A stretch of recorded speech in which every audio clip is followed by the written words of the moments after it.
Welcome to Protect, Suicide Prevention Training Podcast for Healthcare Professionals. I'm Manaan, Consultant Psychiatrist, Founder, and Head of Faculty at Progress Guide.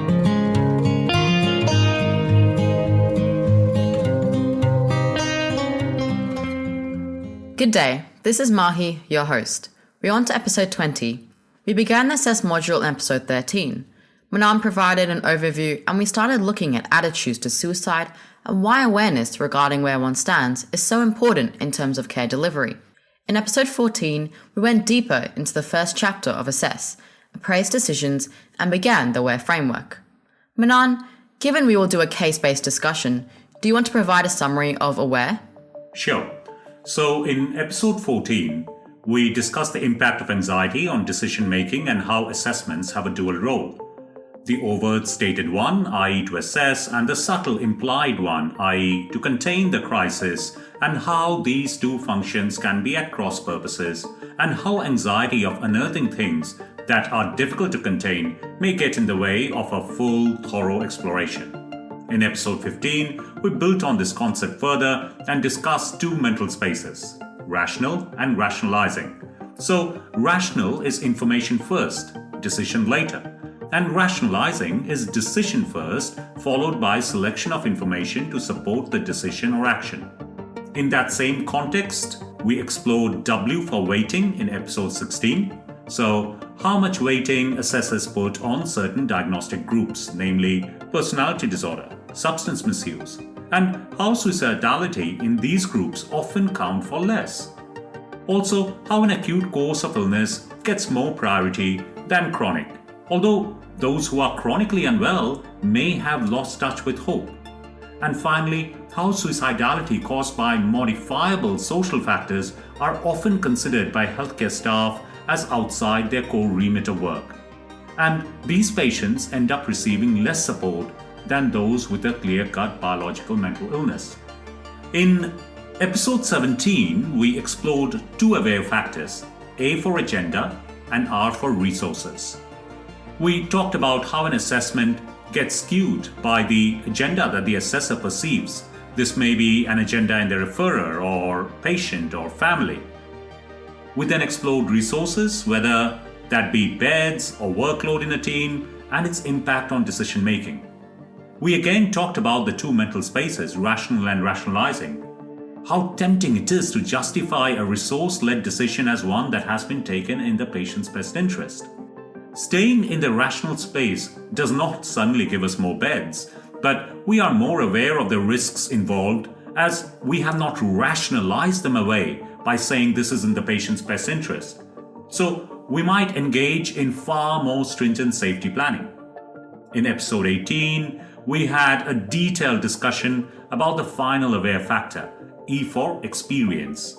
We discussed how past experience influences clinical decisions, whether that be the experience of supporting the same patient previously or a different patient from the same diagnostic or demographic group.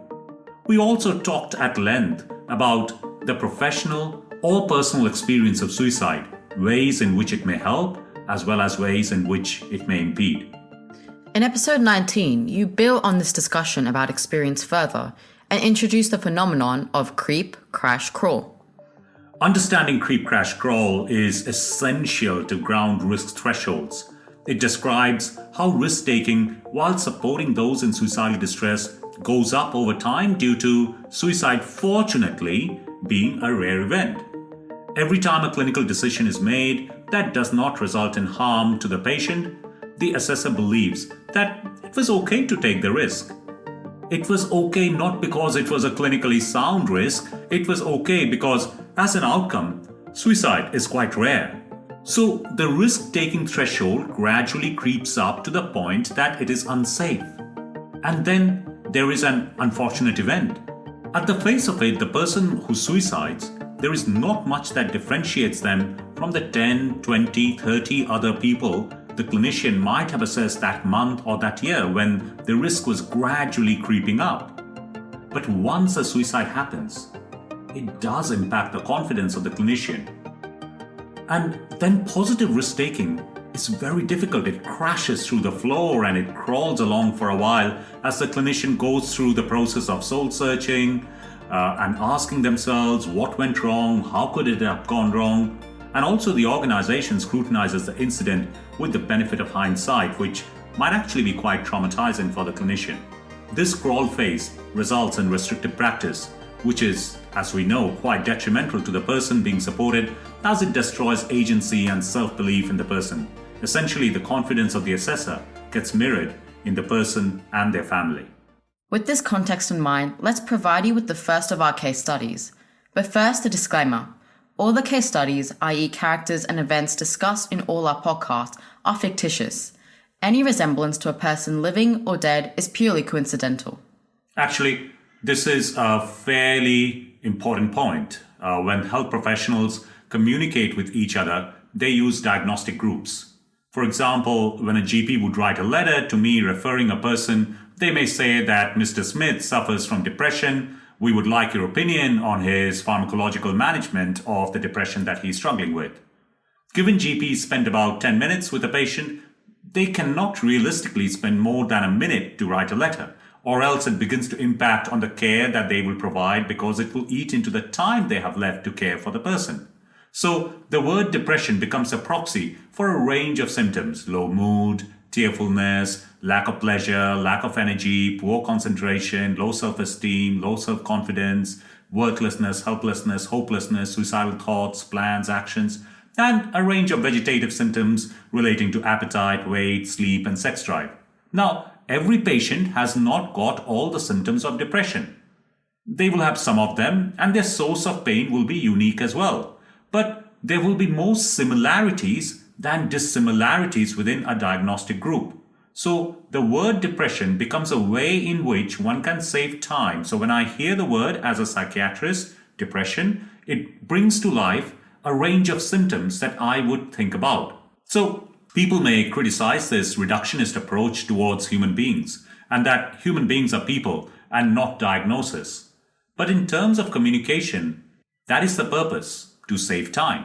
There are a whole host of other reasons which relate to the foundations of evidence-based care relating to diagnosis, but let's not get into that. The reason I'm elaborating the disclaimer is because when we go through a case study, we will state symptoms of a particular diagnostic group. And if people living with mental health challenges listen to the podcast, it will appear as if we are talking about them, particularly people that I may have cared for personally as a psychiatrist. They may feel I am publicly speaking things that relate to them. But please rest assured that is not the case. All case studies are fictitious. We use the diagnostic criterion to construct symptoms of a person and put behind a narrative, a bit of a story, provide events that normally people living with that diagnosis will repeatedly present with.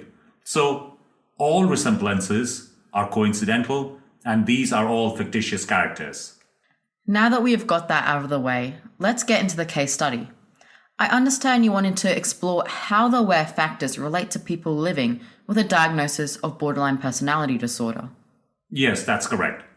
Do you want to take us through what is a personality disorder first, and then what is a borderline personality disorder, before we get into the case study? I think that is a good idea, as there is a lot of stigma attached to the word personality disorder, and the light of knowledge is the best way to combat the darkness of stigma. But saying that, we may not get around to the case study in this episode if we delve deep into personality disorders. But so be it.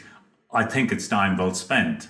And that is because there are 10 different personality disorders?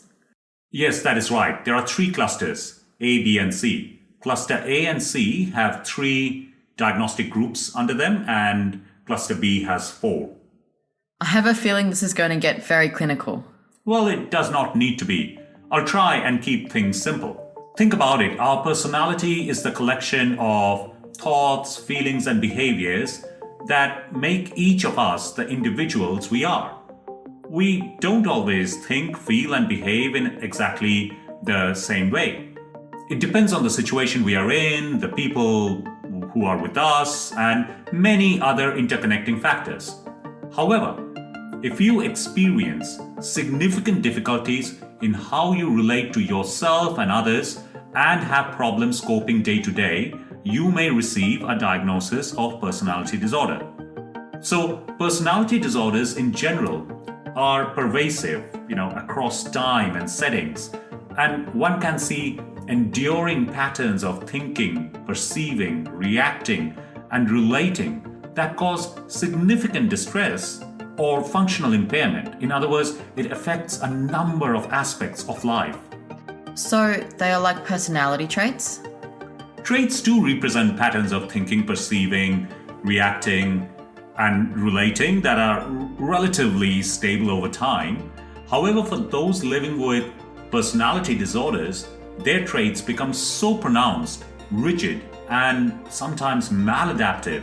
Well, actually, for a diagnosis, it has to be maladaptive, that they impair work and or interpersonal functioning.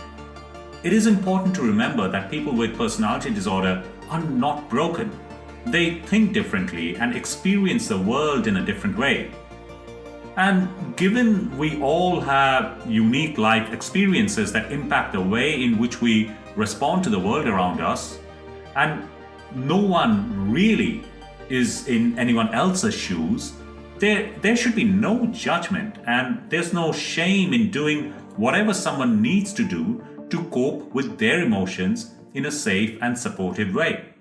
Is it just life experiences that causes personality disorder? Well, each condition varies significantly in their manifestation, but all are believed to be caused by a combination of genetic and environmental factors. Whatever be the cause, it is important to remember that we all have parts of our personality that can cause us or others difficulties. What is different for people with personality disorders is the intensity of these difficulties and the fact that they might need extra support. Many gradually become less severe with age, but certain traits may persist to some degree after the acute symptoms that prompted the diagnosis of a disorder abate. Diagnosis is clinical, so done by a clinician who is trained in either the DSM-5 or the ICD-11, and treatment is mainly with psychosocial therapies and sometimes medication as well. So, what are the different clusters and the different conditions? As mentioned, currently psychiatrists tend to use a system of diagnosis which identifies 10 types of personality disorder that are grouped into 3 categories or clusters. Cluster A is characterized by high levels of suspicion, and people may not conform to social expectations, appearing, odd or eccentric or suspicious. The 3 in this cluster are paranoid personality disorder, schizoid personality disorder, and schizotypal personality disorder. Let's begin with paranoid personality disorder. So this is characterized heavily by mistrust and suspicion. This means that they find it hard to confide in people, even their friends and family. They find it very difficult to trust others, believing that somehow they will be used or taken advantage of. They have difficulty relaxing and read threats and dangers which others don't see, into everyday situations. And even innocent remarks or casual looks from others may bring out an extreme response.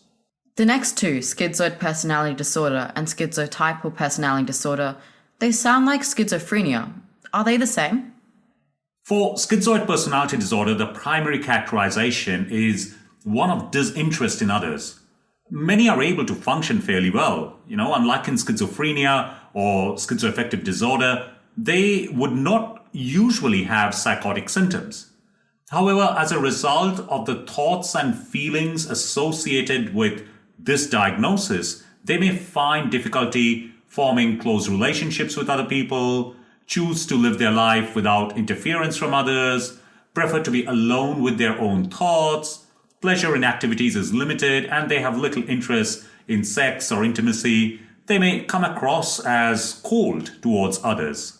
What about schizotypal? Is that similar to schizophrenia? I guess being eccentric is the defining characteristic of schizotypal personality disorder, but everyone has their own eccentricities or awkward behaviors. But unlike schizophrenia, they would not usually, again, experience psychosis. Their patterns of thinking and behaving do make relating to them or they relating to others very difficult. They may experience distorted thoughts or perceptions, find making close relationships extremely difficult, think and express themselves in ways that others find odd, believe that they can read minds or that they have special powers such as a sixth sense. They feel anxious and tense with others who do not share these beliefs and feel very anxious and paranoid in social situations. One can begin to see how some of these symptoms or characteristics or personality traits could seem like schizophrenia, but these are not clear-cut psychotic thoughts. They are more like traits or beliefs that the person has. So those are the three in cluster A. What defines cluster B? People living with a cluster B diagnosis may come across to others as dramatic, emotional, and erratic. There are four in this group: antisocial personality disorder, kind of known in short as ASPD, borderline personality disorder, again known in short as BPD. In ICD-10, it's called emotionally unstable personality disorder, histrionic personality disorder, and narcissistic personality disorder. Antisocial. Does that include psychopathy and sociopathy? Yes, it does. It is natural to sometimes put our own needs, pleasure, or personal gain before those of others around us. However, if these actions occur very frequently and one struggles to keep stability in their life, or they regularly act impulsively out of anger or lack of consideration for others, this could lead to a diagnosis of antisocial personality disorder. So those with this diagnosis often act without thinking about the consequences for themselves or other people and put themselves in dangerous or risky situations, behaving sometimes illegally, and their behavior may be unpleasant for others. They may be aggressive in frequent fights and struggle with having empathy for others and hurt others without showing guilt or remorse. So, putting it bluntly, social irresponsibility, disregard for others, deceitfulness, and manipulation of others for personal gain. I've read about people with ASPD having criminal records, and when they were younger, they may have had conduct problems. Yes, that is correct. Most would have had a diagnosis of conduct disorder in their younger years. The next one is borderline personality disorder. Now, that is characterized by inner emptiness, unstable relationships, and emotional dysregulation.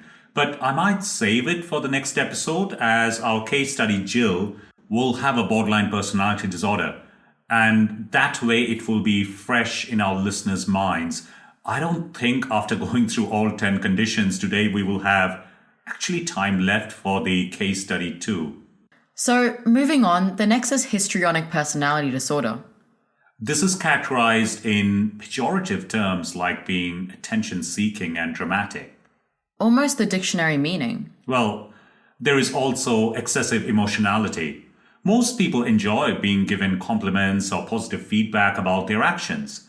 But if they depend very heavily on being noticed or are seeking approval so much that this affects their day-to-day living, they might get this diagnosis. So if they are not the center of attention, they may feel very uncomfortable, almost a compulsion to entertain others and constantly seek or feel dependent on the approval of others. The desire to stay as the center of attention may result in flirting or dressing provocatively or behaving provocatively as well, making rash decisions. Unfortunately, all of this may result in a reputation of being dramatic. And finally, in cluster B, narcissistic, is that to do with self-grandiosity? And also need for admiration and lack of empathy. It is human nature to be aware of our own needs, to express them, and to want others to be aware of our abilities and achievements. Self-promotion is a reality of modern Western living. One could even class it as not that bad a trait, particularly if one is trying to make progress in their career ladder. However, if these thoughts, feelings, and behaviors are very extreme and cause problems in relating to others, one might have a diagnosis of narcissistic personality disorder. So, if you are living with a person with narcissistic personality disorder, what do you actually get to witness? Well, you'll find that they believe that there are special reasons that make them different, better, or more deserving than others. They have actually very fragile self-esteem, so that they rely on others to recognize their worth and their needs. They feel upset if others ignore them and don't give them what they feel they deserve, and resent other people's successes as well. They put their own needs above other people's and demand that others put them ahead as well. So they may be seen as selfish and dismissive or unaware of other people's needs. This brings us to cluster C. I understand it is characterized by appearing anxious or fearful. Yes, that's correct. The three in this group are avoidant personality disorder, dependent personality disorder, and obsessive compulsive personality disorder. So, I'm assuming avoidant will involve an avoidance of relationships like interpersonal contact. Yes, due to high levels of sensitivity to rejection. But we all have things, places, or people we don't like, which makes us anxious. But if these things cause so much anxiety that one struggles to maintain relationships in their life, then it's a problem. So, does it primarily feature with worries about being rejected and ridiculed? It can. Well, people avoid work or social activities which needs them to be with others. They are forever expecting disapproval and criticism and become very sensitive to it.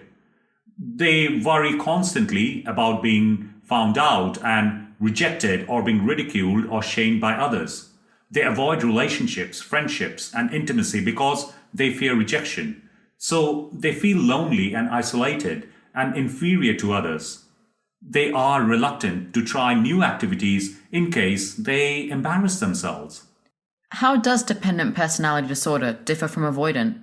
Well, they are in the same cluster because of their similarities. However, there is a difference. The main characteristic in dependent personality disorder is one of submissiveness and a need to be taken care of.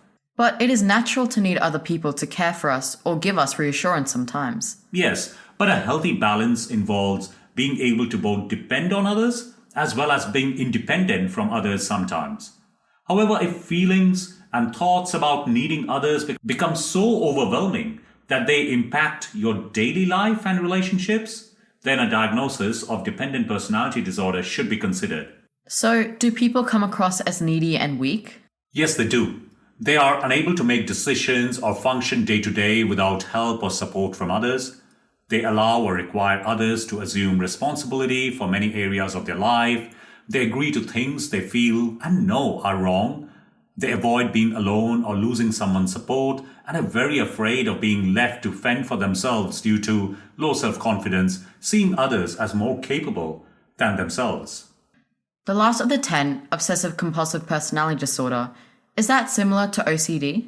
Put bluntly, perfectionism, rigidity, and obstinacy are the key characteristics. OCD or obsessive compulsive disorder is separate to obsessive compulsive personality disorder. OCD is not as such based on a type of personality. It is a behavior-based disorder. Although there's overlap like problems with perfectionism, the need for control, and significant difficulty being flexible in how someone thinks about things. So they need to keep everything in order and under control? Yes, the pillows on the bed, the books on the shelves, and the jackets in the wardrobe. They also set unrealistically high standards for themselves and others, with their own way being the best. They want things just so, i.e., get worried if they are not perfect. And they also worry about other people making mistakes. That is a lot of information about personality disorder. Will you provide a summary? Yes, but before that, I think it is important to realize that the information that I've shared today, it's clinical information. It's a diagnosis that is supposed to be meant by someone who is trained in diagnosing people. There is a real problem of people having what we call recall bias. So they hear something and then they pick out a particular aspect of it and then they think about the one time or twice or three times that they might have done this.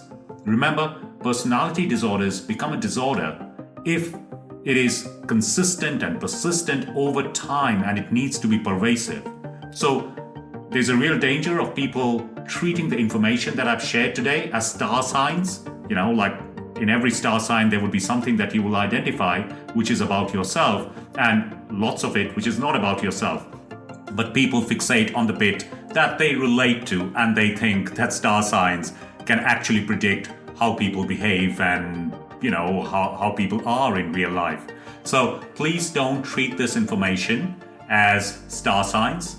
If you hear something and believe that you may have a diagnosis, it's okay to have a discussion with a psychiatrist or someone trained in mental health rather than diagnosing yourself and turning it into a self-fulfilling prophecy.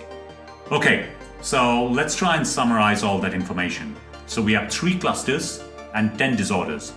Cluster A includes personality disorders that are characterized by odd or eccentric behavior. They tend to experience major disruptions in relationships because their behavior may be perceived as peculiar, suspicious, or detached.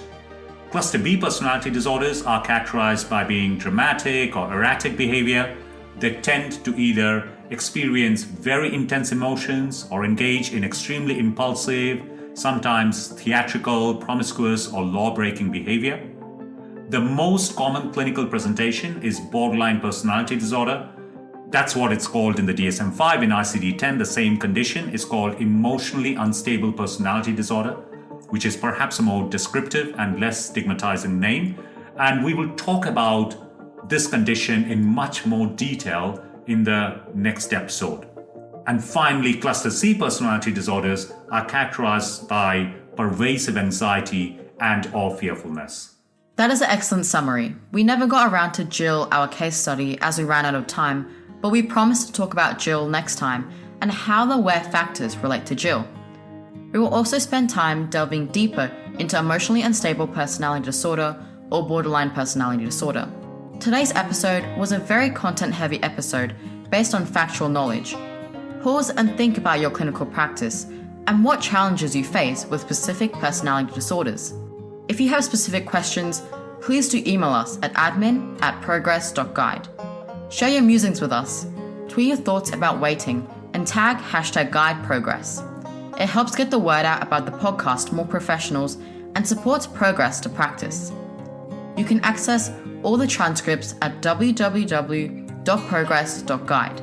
You can connect with Manaan on LinkedIn or follow our LinkedIn page by searching on LinkedIn for progress.guide. We are also on Twitter and YouTube. Our Twitter handle is @GuideProgress. As usual, please do follow the podcast. There'll be weekly episodes every Friday and share it with your colleagues. Your ratings will help get the word out, so please don't forget to rate us on Spotify, Apple Podcasts, or Audible, or whichever channel you are listening on. Challenges in supporting people with personality disorder is a common knowledge and skills deficit. Given severe borderline personality disorder has a standardized mortality rate of 45.1, it is a critical area for suicide prevention. Helping healthcare professionals fine-tune their practice in this area is an essential step in creating a workforce that delivers high-quality care for people in suicidal distress. Remember, together we can make a difference. Tune in next Friday and we will explore how the where factors relate to borderline personality disorder. Thank you for joining us today and keep spreading the word.